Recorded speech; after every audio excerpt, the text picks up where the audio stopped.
ये सीट जो है ना, ये 30 साल से दीवान साहब जीतते हैं। नून लीग कोशिश तो पूरी कर रही है। किसी पोलिंग पे बैलेट बॉक्स जो है वो लहदा रखे होते हैं, पोलिंग एजेंट को नहीं बैठने देते। जिस पोलिंग से हमें कॉल आती है, फिर मैं वहाँ जाती हूँ, थोड़ी बहस मुबासा करती हूँ, फिर उनको बिठाते हैं, फिर थोड़ी देर बाद फिर निकाल देते हैं। चपुरजी में हमारा टेंट जो था वो उन्होंने उखाड़ के फेंक दिया। अगर आप वोटर्स पे जाएंगे तो 80% वोट हमें पड़ेंगे। अस्सलाम वालेकुम नाज़रीन, मैं हूं आपका मेज़बान अली तारिक और आप देख रहे हैं कैपिटल टीवी।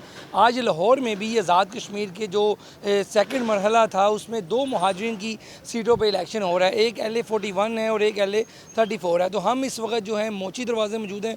यहाँ पे तकरीबन 12 उम्मीदवार जो हैं LA41 के लिए खड़े हुए हैं, जिसमें सबा दीवान साहिबा भी हैं। इनसे बात करते हैं। अस्सलाम वालेकुम जी वालेकुम। पहले तो ये बताइएगा कि आप 41 में इलेक्शन लड़ रही हैं, क्या सूरत हाल है? और सुबह से क्योंकि एक जमात पीपल्स पार्टी तो दावा कर रही है कि धांधली हो रही है, माजी में भी उन्होंने किया है, आप इस वाले से क्या कहेंगी कि कोई धांधली तो नहीं हो रही? सुकून से इलेक्शन जा रहा है? जी अस्सलाम वालेकुम, इय्या का नाबुदु व इय्या का नस्ताईन।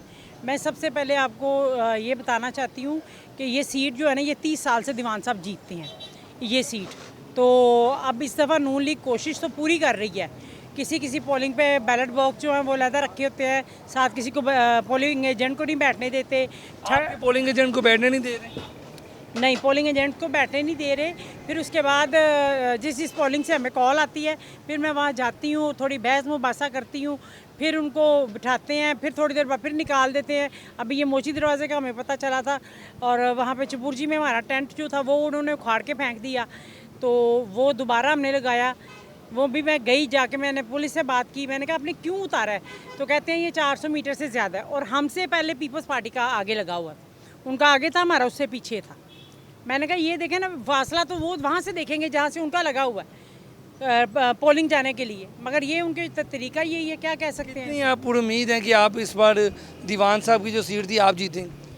जी उम्मीद तो मैं माशाल्लाह, वोटर्स पे अगर आप जाएं तो मैं इनको 80% वोट लेके दिखाऊंगी। अगर आप वोटर्स पे जाएंगे तो 80% वोट हमें पड़ेंगे।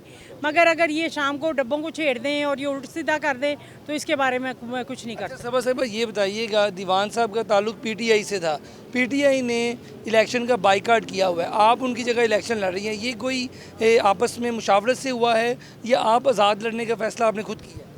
जी दीवान साहब की ना 30 साल पुरानी, मैंने आपको बताया, सीट है।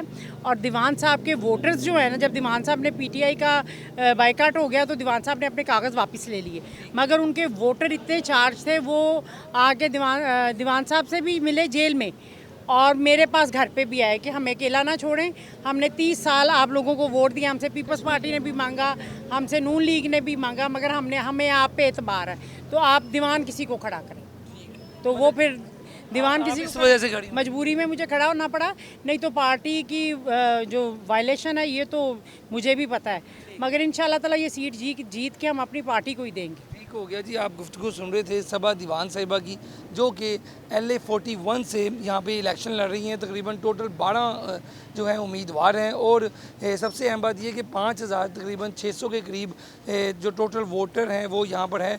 दूसरा मरहला है ये आज़ाद कश्मीर के इलेक्शन का, जो कि मुख्तलिफ शहरों में हो रहा है। लाहौर में भी 2 सीटें हैं, जिसमें एक 41 है और एक 34 है। नून लीग के जो उम्मीदवार हैं वो भी इलेक्शन लड़ रहे हैं, पीपल्स पार्टी के भी लड़ रहे हैं, लेकिन PTI ने इसका बाइकाट किया हुआ है। और पीपल्स पार्टी ये दावा भी कर रही है कि जो धांधली है या जो इसमें धांधली का जो तासुर है वो पीपल्स पार्टी का कहना है कि हो रहा है। तो इस पर अब ये देखना है कि क्या आगे चल के मज़ीद कार्रवाई होगी। जी।